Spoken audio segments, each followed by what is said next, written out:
नमस्कार, welcome to the new India. New India नव भारत निर्माण और टॉपर्स नोट्स के इस कोलैबोरेशन प्लेटफॉर्म पे आपका स्वागत है। और आपका स्वागत है आरएस मेंस एग्जाम के पेपर 4 के इंग्लिश सब्जेक्ट में। चूँकि आपको सिलेबस पता है, आरएस मेंस में 4 पेपर होते हैं और जो सबसे इम्पोर्टेंट पेपर होता है वो पेपर 4 होता है, जिसमें हिंदी 120 मार्क्स का रहता है और इंग्लिश 80 मार्क्स का रहता है। नॉर्मली हमारे राजस्थान के विद्यार्थी या हिंदी भाषी विद्यार्थियों के लिए सबसे बड़ी प्रॉब्लम होती है कि इंग्लिश का उन्हें डर रहता है। डर इन द सेंस कि उन्होंने बचपन से लेके और अब तक जब भी कभी इंग्लिश पढ़ी होगी तो उसे समझने में कठिनाई रही होगी, और जैसे ही कठिनाई होती है तो उस सब्जेक्ट को वो छोड़ देते हैं और ज़्यादा तरीके से पढ़ नहीं पाते हैं। तो नॉर्मली हमारे आरएस एग्ज़ाम देने वाले जितने भी विद्यार्थी हैं, उनमें ज़्यादातर जो डरने वाली सब्जेक्ट होती है वो इंग्लिश। बट मेरे हिसाब से इंग्लिश एक ऐसी लैंग्वेज है जो पूरे विश्व की सबसे आसान ईजी लैंग्वेज है। अगर आप एक बार, सिर्फ एक बार इसमें इंटरेस्ट जनरेट करना शुरू कर दें, तो मैं गारंटी के साथ कह सकता हूँ कि आपकी इंग्लिश आपकी मातृभाषा और आपकी हिंदी भाषा से भी अच्छी हो जाएगी। और ये काम करने के लिए आपके लिए चाहिए होता है एक सही मार्गदर्शक, एक सही गुरु। हमारे साथ में इस समय डॉक्टर मेहर सर हैं। ये वर्तमान में लेक्चरर हैं, फर्स्ट ग्रेड लेक्चरर हैं और ये इंग्लिश ही पढ़ाते हैं। इनका इंग्लिश पे बहुत अच्छा बैकग्राउंड है, बहुत अच्छी पकड़ है।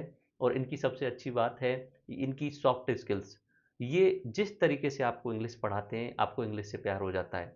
यानी जो पहला इश्यू रहता है आप सबके साथ में वो रहता है डर, और वो डर को निकालने की इनिशियली शुरुआत हो जाती है मेहर सर के साथ जुड़ने से ही।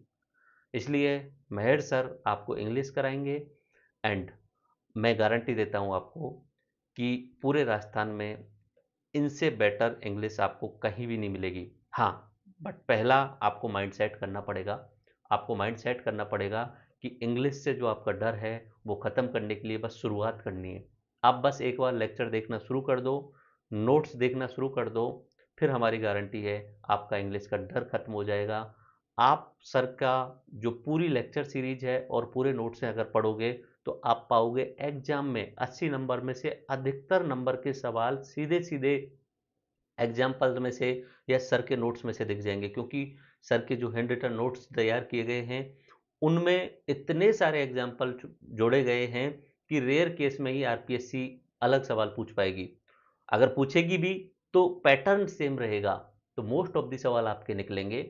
एंड बात वही है, फिर से पहला माइंडसेट सही करो, दूसरा लेक्चर्स पढ़ने की शुरुआत करो, तीसरा प्रैक्टिस करना, जितना हो सके उतना प्रैक्टिस करना। तो मैं अभी ये जो पोडियम है वो अपने मेहर सर के लिए देने वाला हूँ। मेहर सर आपको सिलेबस पाठ्यक्रम के बारे में समझाने वाले हैं। मेहर सर आपको ओल्ड ईयर्स के क्वेश्चंस के बारे में समझाने वाले हैं कि किस सब्जेक्ट में से कितने सवाल आते हैं या किस टॉपिक में से कितने सवाल आते हैं, ये आपको समझाने वाले हैं।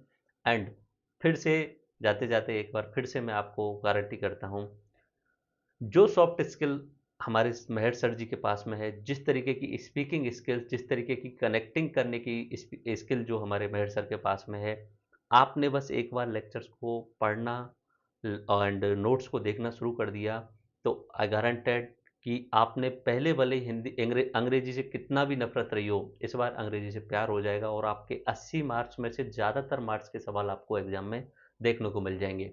और अगर आपने शिद्दत से फॉलो किया तो आप 80 मार्क्स में से 60 प्लस 70 प्लस तक मार्क्स ला सकते हैं। पेपर 4 आपके मेंस में सबसे इम्पोर्टेंट रोल निभाता है, और अगर आपने पेपर 4 को अच्छे से कर लिया तो आपको कोई भी आरएस सेलेक्ट होने से नहीं रोक सकता।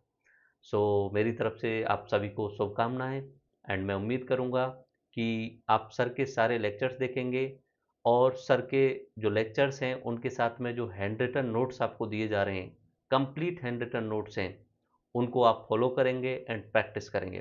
तो अभी मैं इस पोडियम को डॉक्टर मेहर सर के लिए समर्पित करता हूँ।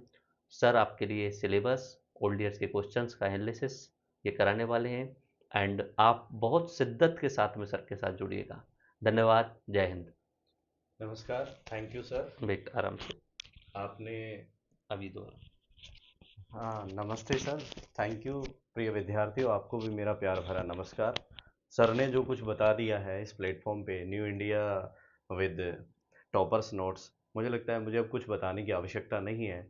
जो सिर्फ बताने की आवश्यकता है वह इतनी सी है कि आरएस में जो पेपर 4 होता है, पेपर 4 का अपना एक रोल है, जो आपको सामान्य तौर पर अगर मैं कहूँ, अगर आप में इसमें अधिक अंक प्राप्त करते हैं, यानी कि जितने अंकों की आपको आवश्यकता होती है अच्छी पोस्ट या प्रीमियर पोस्ट पाने के लिए, इसमें आपको आपकी मेहनत एसडीएम भी बना सकती है इस पेपर से, और आपकी मेहनत में यदि कमी रह गई तो वो आपको एसडीएम के बजाय कोऑपरेटिव इंस्पेक्टर पर भी पहुंचा सकती है।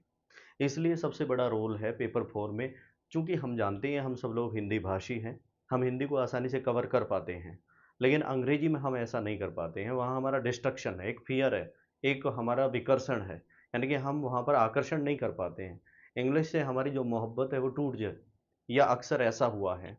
इसलिए हमें कोशिश करनी है, इस वाले लेक्चर में मैं आपको बताने वाला हूँ कि आरएस में जो इंग्लिश का पेपर जो है, इसमें सिलेबस कैसा है, उसमें कौन-कौन से टॉपिक शामिल किए गए हैं, किस टॉपिक से कितने क्वेश्चन आते हैं। हालाँकि ये मूलभूत जो चीज़ें हैं, जो सर ने आपको बता ही दी हैं, लेकिन फिर भी हर टॉपिक से रिलेटेड क्वेश्चन किस प्रकार से आपके सामने मॉड्यूल होके आता है। और जो 3 सेक्शन हमारे सिलेबस के हैं, जैसा कि आपको दिख ही रहा है, एक ग्रामर का सेक्शन है, दूसरा कम्प्रीहेंशन का सेक्शन है, और तीसरा हमारा कंपोज़िशन का सेक्शन है। इन तीनों को हम अच्छे से कवर करेंगे, और उसमें जनरली आपको ये बताएँगे कि आपको क्या करना है और क्या नहीं करना है। ठीक है? तो चलिए आइए शुरुआत करते हैं। Sir thank you. एक बार मैं फिर से आप सभी को शुभकामनाएं देता हूं एंड फिर से मैं आपसे विश्वास के साथ में बोल सकता हूं कि अगर आपने मेहर सर के साथ में जुड़ के कंप्लीट लेक्चर्स देख लिए, ना केवल आरएस मेंस एग्जाम का डर, बाकी जिंदगी में कभी भी इंग्लिश बोलने का, इंग्लिश पढ़ने का सारा डर आपका खत्म हो जाएगा। ठीक है? तो मेरी तरफ से बेस्ट ऑफ विशेज है आपके लिए। और सर आपको इंट्रो कराने वाले हैं, आप इंट्रो के साथ में पूरा सिलेबस देखिए एंड ओल्ड ईयर के क्वेश्चन को एनालिसिस देखिए। धन्यवाद। जय Hind. Thank you sir. Again thank you.